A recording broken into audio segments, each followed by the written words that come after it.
Buried Giant, Chapter 10. He had never intended to deceive the warrior. It was as if the deception itself had come quietly over the fields to envelop the two of them.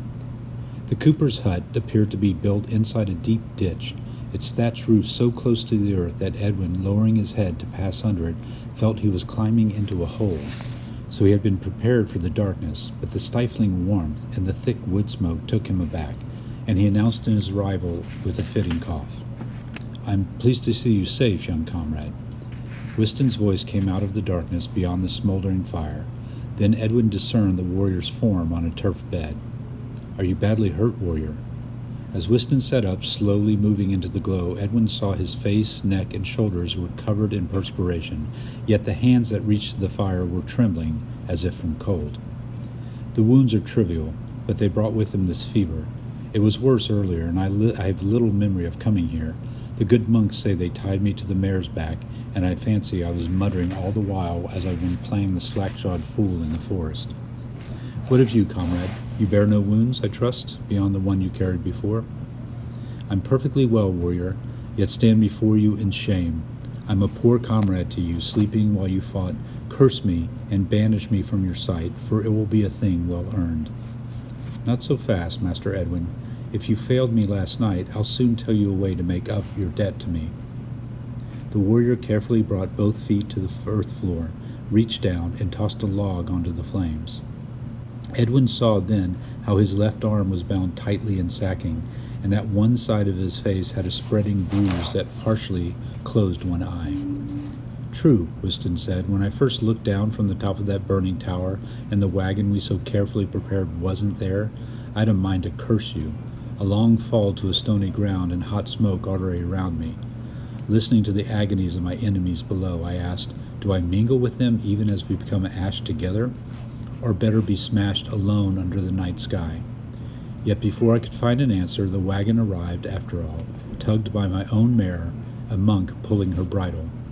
I hardly asked if this monk was friend or foe, but leapt from that chimney mouth, and our earlier work was well done enough, comrade, for although I plunged through the hay as if it were water, I met nothing to pierce me. I awoke on a table, gentle monks loyal to Father Jonas attending me all around, as if I was their supper. The fever must already have taken hold by then, whether from these wounds or from the great heat, for they say that they had to muffle my ravings till they brought me down here out of harm's way. But if the gods favor us, the fever will pass soon, and we'll set off and finish our errand. Warrior, I still stand here in shame, even after I awoke and saw the soldiers around the tower. I let some sprite possess me and fled the monastery behind those elderly Britons. I'd beg you to curse me now or beat me, but I heard you say there was some way I might make up to you for last night's disgrace. Tell me the way, warrior, and I'll fall on whatever task you give me with impatience." Even as he said this, the mother's voice had called, resounding along the little hovel, so Edwin was hardly sure he had spoken these words aloud. But he must have done, for he heard Whiston say, "Do you suppose I chose you for your courage alone, young comrade? You've remarkable spirit right enough, and if we survive this errand, I'll see you learn the skills to make you a true warrior. But just now you're rough-hewn, not yet a blade. I chose you above others, Master Edwin, because I saw you had a hunter's gift to match your warrior spirit. A rare thing indeed to have both." "How can that be, warrior? I know nothing of hunting." "A wolf cub drinking its mother's milk can pick up the scent of a prey in the wild. I believe it a gift of nature. Once this fever leaves me, we'll go further into these hills, and I'll wager you'll find the sky itself whispering to you which path to take till we stand before the she-dragon's very lair. Warrior, I fear you misplace your faith where it will find no shelter. No kin of mine ever boasted of such skills, and no one suspected me of them. Even Steffa, who saw my warrior soul, never mentioned such skills as these." "Then leave it to me alone to believe in them, young comrade.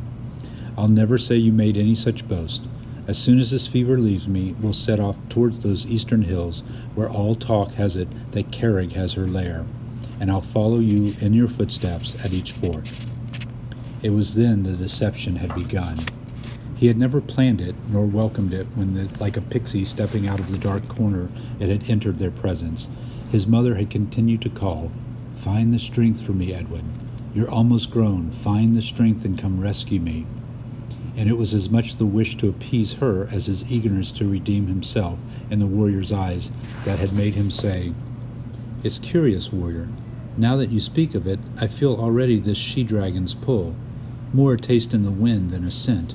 We should go without delay, for who knows how long I'll feel it." Even as he said this, the scenes were rapidly filling his mind, how he would enter their camp, startling them as they sat silently in their semicircle to watch his mother trying to free herself. They would be full-grown men by now, most likely bearded and heavy-bellied, no longer the lithe young men who had come swaggering into their village that day. Burly, coarse men, and as they reached for their axes, they would see the warrior following behind Edwin, and fear would enter their eyes. But how could he deceive the warrior, his teacher, and the man he admired above all others? And here was Wystan, nodding with satisfaction, saying, "I knew it as soon as I saw you, Master Edwin. Even as I released you from those ogres by the river, he would enter their camp, he would free his mother. The burly men would be killed, or perhaps be allowed to flee into the mountain fog. And then what? Edwin would have to explain why, even as they were hurrying to complete the urgent errand, he had chosen to deceive the warrior. Partly to distract himself from such thoughts, for he now sensed it was too late for a retreat, he said, "Warrior, there's a question I have of you, though you may think it impertinent." Wystan was receding back into the darkness, reclining once more onto his bed. Now all Edwin could see of him was the one bare knee, moving slowly from side to side. "Ask it, young comrade." "I'm wondering, warrior, is there some special feud between you and Lord Brennus that makes you stay and fight his soldiers when we might have fled the monastery and be half a day closer to Carrig? It must be some mighty reason you make to put aside even your errand." The silence that followed was so long that Edwin thought the warrior had passed out in stifling air. But then there was the knee still moving slowly, and when a voice eventually came out of the darkness, the slight tremor of the fever seemed to have evaporated. "I've no excuse, young comrade. I can only confess my folly, and that after the good father's warning not to forget my duty. See how weak is the resolve of your master? Yet I'm a warrior before all else, and it's no easy thing to flee a battle that I know I can win. You're right. We could even now be standing at the she-dragon's den, calling her to come greet us. But Brennus, I knew it to be, even had hope that he'd come in person, and it was more than I could do not to stay and welcome them." "Then I'm right, warrior. There is some feud between you and Lord Brennus." "No feud worth the name. We knew each other as boys, as young as you are now. This was in a country further west of here, in a well-guarded fort where boys, 20 or more, were trained morning till night to become warriors in the Britons' ranks. I grew to feel great affection for my companions of those days, for they were splendid fellows, and we liked each other like brothers. All except Brennus, that is, for being the Lord's son, he loathed to mix with us. Yet he often trained with us, and though his skills were feeble, whenever one of us faced him with a wooden sword or at a wrestling in the sandpit, we had to let him win. Anything short of glorious victory for the Lord's Son would result in punishment for us all. Can you imagine it, young comrade? To be proud young boys as we were and have such an inferior opponent appear to conquer us day after day? Worse, Brennus delighted in heaping humiliations on his opponents, even as we feigned defeat. It pleased him to stand on our necks or to kick us as we lay for him on the ground. Imagine how this felt to us, young comrade." "I see it well, warrior. But today I've reason to be grateful to Lord Brennus, for he saved me from a pitiable fate. I've told you already, Master Edwin, I'd begun to love my companions in that fort as my own brothers, even though they were Britons and I a Saxon. But isn't that so shameful, warrior, if you were brought up beside them, facing harsh tasks together?" "Of course it's shameful, boy. I feel shame even now remembering the affection I had for them. But it was Brennus that showed me my error. Perhaps even then my skills stood out. He delighted to choose me as his sparring partner, and reserved his greatest humiliations for me. And he was not slow to notice that I was a Saxon boy, and before long turned each of my companions against me on that account. Even those once closest to me joined against me, spitting in my food or hiding my clothes as we hurried to our training on a harsh winter's morning, fearful of our teacher's wrath. It was a great lesson Brennus taught me then, And when I understood, I shamed myself, loving Britons as my brothers. I made up my mind to leave that fort, even with no friend or kin beyond those walls. Whiston ceased speaking for a moment, while his breath came heavily from beyond the fire. So, did you take your revenge on Lord Brennus, warrior, before you left that place? Judge for me if I did or not, comrade, for I'm undecided on the question. The custom in that fort was for us apprentices after our day's training to be allowed an hour after supper to idle away together. We'd build a fire in the yard and sit around it talking and jesting the way boys will. Brennus never joined us, of course, for he had his privileged quarters. But on that evening, for whatever reason, I saw him walk past. I moved away from the rest of them, my companions, suspecting nothing.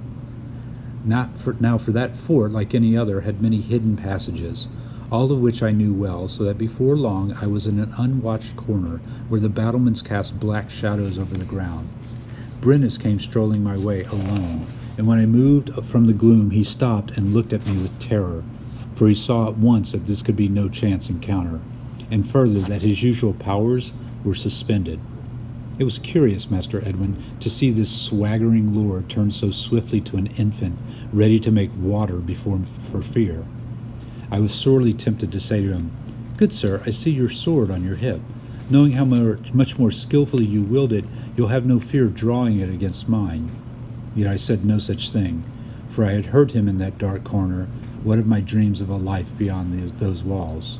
For if I heard him, what of my dreams? I said nothing, but remained before him in silence, letting the moment grow long between us, for I wished it to be one never forgotten.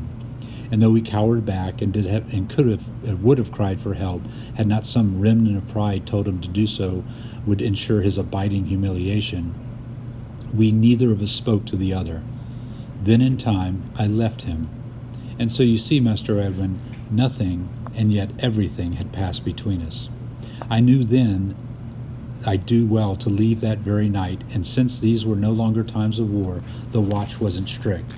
I slipped quietly past the guards, saying no farewells, and was soon a boy under the moonlight. My dear companions left behind, my own kin long slaughtered.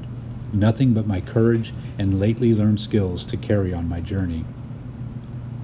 Warrior, does Brennus hunt you even today, fearing your vengeance from those days?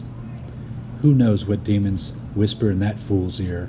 A great lord now in this country and the next, and yet he lives in dread of any Saxon traveler from the east passing through his lands. Has he fed the fear of that night again and again, that it now sits in his belly of a giant worm? Or is it the she-dragon's breath that makes him forget whatever cause he once had to fear me? Yet the dread grows all the more monstrous for being unnamed. Only last year a Saxon warrior from the Fens, one I knew well, was killed as he traveled in peace through this very country. Yet I remain indebted to Lord Brennus for the lesson he taught me, for without it I might even now be counting Britons as my brother warriors. What troubles you, young comrade? You shift from foot to foot as if my fever possesses you also. So he had failed to hide his restlessness, but surely Whiston could not suspect his deception. Was it possible the warrior too could hear his mother's voice? She had been calling all the while the warrior had been speaking. Will you not find the strength for me, Edwin? Are you too young after all? Will you not come to me, Edwin? Did you not promise me that you would? I'm sorry, warrior. It's my hunter's instinct makes me impatient, for I fear to lose the scent and the morning sun already rising outside. We'll be gone as soon as I'm able to climb onto that mare's back.